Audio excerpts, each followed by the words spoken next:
కాకుండా రాజకీయాలలో కూడా అలు పెరగని యోధుడిలా ఎన్నో రికార్డులు సృష్టించారని ఎంపీ కేశినేని శివనాథ్ తెలిపారు. ఎన్టీఆర్ వర్ధంతి సందర్భంగా ఆయన విగ్రహానికి పూలమాలలు వేసి నివాళులు అర్పించారు. పార్టీ స్థాపించిన 9 నెలల్లో అధికారంలోకి తీసుకువచ్చి అరుదైన రికార్డు సృష్టించారన్నారు. పేదలకు కూడు గూడు నీడ నినాదంతో దేశానికి సంక్షేమ పథకాలను తీసుకువచ్చిన దార్శనికుడని కేశినేని శివనాథ్ కొనియాడారు.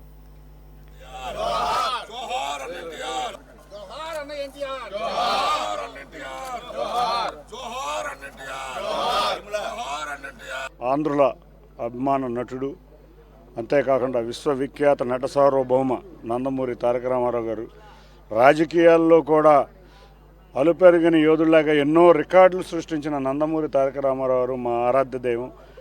వారిని స్మరించుకుంటూ ఇవాళ ఆయన వర్ధంతి కార్యక్రమాన్ని ఇక్కడ ఎన్టీఆర్ భవన్లో జరుపుకుంటాం. అందరూ కూడా తెలుగుదేశం కార్యకర్తలు, నాయకులు కూడా అందరూ పాల్పంచుకున్నారు.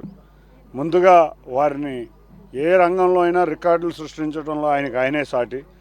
మనం సినిమా రంగంలో చూస్తే అన్ని రికార్డులు, సిల్వర్ జూబ్లీ సినిమాలు, ఎన్నో సినిమాలు చూసి సినిమా రంగంలో ఒకానొక టైంలో ఉన్న రికార్డులన్నీ ఆయన చుట్టే తిరిగేవి. అదేవిధంగా 9 నెలల సమయంలో తెలుగుదేశం పార్టీని పెట్టి 9 నెలల్లో అధికారంలో తీసుకొచ్చి ప్రపంచ రికార్డు నెలకొల్పిన వ్యక్తి కూడా నందమూరి తారక రామారావు గారు. వారి ఆశయ సాధనలో తర్వాత మన గౌరవ ముఖ్యమంత్రి నారా చంద్రబాబు నాయుడు గారు, అంతేకాకుండా తెలుగుదేశం కుటుంబ సభ్యులమైన మేమందరం కూడా వారి అడుగుజాడల్లోనే నడుస్తూ పార్టీని మరింత ముందు తీసుకెళ్ళాం. మరొక రికార్డు ఆయన వర్ధంతి సందర్భంగా ఆయన మనవడైన నారా లోకేష్ గారి ద్వారా 1 కోటి సభ్యత్వాలు ఇప్పటికీ ఇంకా జరుగుతూనే ఉన్నాయి. 1 కోటి సభ్యత్వాల రికార్డు ఆయన ఏ విధంగా రికార్డులు సృష్టించారో వారి మనవడు కూడా అదేవిధంగా, తెలుగుదేశం పార్టీ కూడా అదేవిధంగా రికార్డులు సృష్టిస్తూనే ఉంది. తప్పకుండా 1 కోటి మంది సభ్యత్వాలతో ఆంధ్రప్రదేశ్ రాష్ట్రంలో ముందుకు దూసుకువెళ్తా ఇవాళ స్వర్ణాంధ్రప్రదేశ్ని తయారు చేయడంలో మన గౌరవ ముఖ్యమంత్రి గారు ముందుంటున్నారు. రామారావు గారు ఏదైతే కూడు గూడు నీడ నినాదంతో తెలుగుదేశం పార్టీని స్థాపించారో అదే నినాదంతో మేమందరం కూడా ముందుకు వెళ్తా రేపు రాబోయే కాలంలో 2047 విజన్ స్వర్ణాంధ్రప్రదేశ్ ద్వారా మరొక్కసారి ఆయన ఆశయాన్ని సిద్ధించే విధంగా మేమందరం కృషి చేస్తున్నాం. వీటన్నిటికన్నా ముఖ్యంగా ఇవాళ ఎన్టీ రామారావు గారి వర్ధంతి సందర్భంగా నిన్నే ఒక తీపి వార్త కూడా విన్నాం.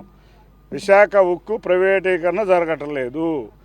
కేంద్ర ప్రభుత్వం, రాష్ట్ర ప్రభుత్వం, డబుల్ ఇంజన్ సర్కార్ సహకారంతో ఆంధ్రుల హక్కు విశాఖ ఉక్కు అనే నినాదంతో స్థాపించబడిన విశాఖ ఉక్కు కర్మాగారం కూడా ఆయన వర్ధంతి సందర్భంగా కేంద్ర ప్రభుత్వం ప్యాకేజీని ప్రకటించడం కూడా ఈరోజు మరొక ఆనందకరమైన విషయం. వాళ్ళ ఆంధ్రప్రదేశ్ మొత్తానికి ఇటువంటి కార్యక్రమాలు మనం చరిత్రలో ఎప్పుడూ నిలిచిపోయే ఎన్టీ రామారావు గారి పేరును నిలబెడతా తెలుగుదేశం పార్టీ ముందుకు వెళ్తుందని మీ అందరికీ తెలియజేసుకుంటున్నాను. Thank you. ఎన్టీ రామారావు వర్ధంతి సందర్భంగా పటమటలోని ఎన్టీఆర్ విగ్రహానికి ఎంపీ కేశినేని శివనాథ్, ఎమ్మెల్యే గద్దె రామ్మోహన్ పూలమాలలు వేసి నివాళులు అర్పించారు. పార్టీ పెట్టిన 9 నెలల్లోనే అధికారంలోకి తీసుకువచ్చిన ఘనత ఎన్టీ రామారావుకి దక్కుతుందన్నారు. దేశంలోనే మొట్టమొదటిసారిగా ₹2కే కిలో బియ్యం పథకం తీసుకువచ్చారని చెప్పారు. రాజకీయాలలో నైతిక విలువలు పాటిస్తూ ప్రతి పేదవాడి అభివృద్ధిని ఆకాంక్షించిన రాజకీయ నాయకులు ఎన్టీఆర్ అని వారు కొనియాడారు. 9 నెలల్లో తెలుగుదేశం పార్టీ అని స్థాపించి అధికారంలో తీసుకొచ్చి వరల్డ్ రికార్డు నెలకొల్పిన అన్న నందమూరి తారక రామారావు గారిని స్మరించుకుంటూ తెలుగుదేశం పార్టీ ఎమ్మెల్యే గద్దె రామ్మోహన్ రావు, అంతేకాకుండా నాయకులందరి తరఫున వారికి ఘన నివాళులు అర్పించడం జరిగింది.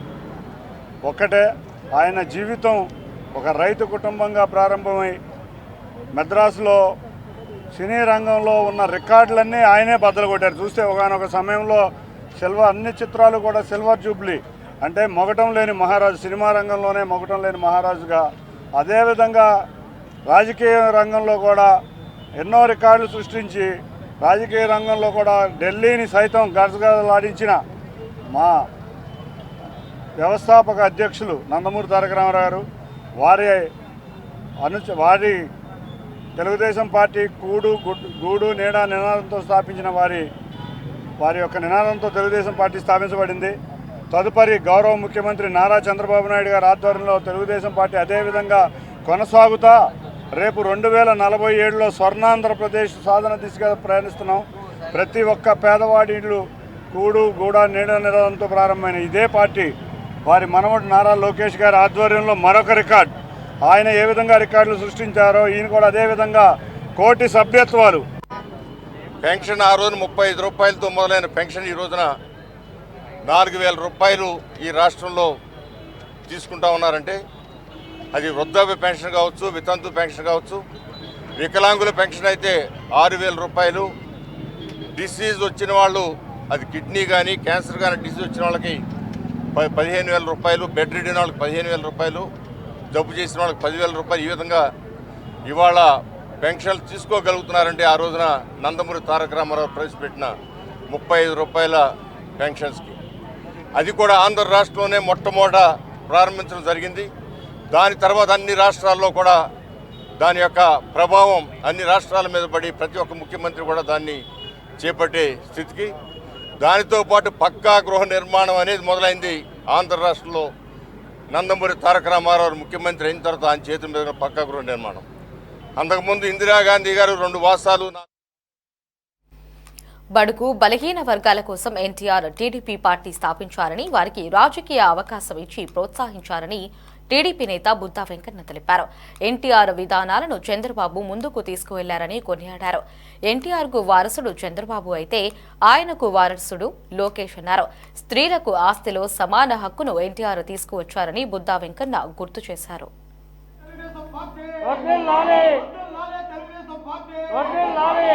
చరిత్ర కందని మహాపురుషుడు స్వర్గీయ నందమూరి తారక రామారావు గారు ఆయన స్థాపించిన తెలుగుదేశం పార్టీలో అనేక మంది బడుగు బలహీన వర్గాలకు చెందినటువంటి నాయకులు ఈ ఉమ్మడి ఆంధ్రప్రదేశ్లో కానివ్వండి, ఈ రాష్ట్రంలో కానివ్వండి, ఆయన ఏదైతే ఆయనకి సినిమా హీరోగా ఉన్నప్పుడు నేల టికెట్ నుంచి ఫుల్ అయ్యేదో ఆ నేల టికెట్ కొనుక్కునే వాళ్ళు ఎక్కువ బడుగు బలహీన వర్గాలకు చెందినటువంటి వ్యక్తులు, వాళ్ళకి రాజకీయ అవకాశం కల్పించాలనే పార్టీని స్థాపించి ఆ రోజు నుంచి ఈ రోజు వరకు చంద్రబాబు నాయుడు గారి నాయకత్వం వరకు తెలుగుదేశం పార్టీకి బడుగు బలహీన వర్గాలే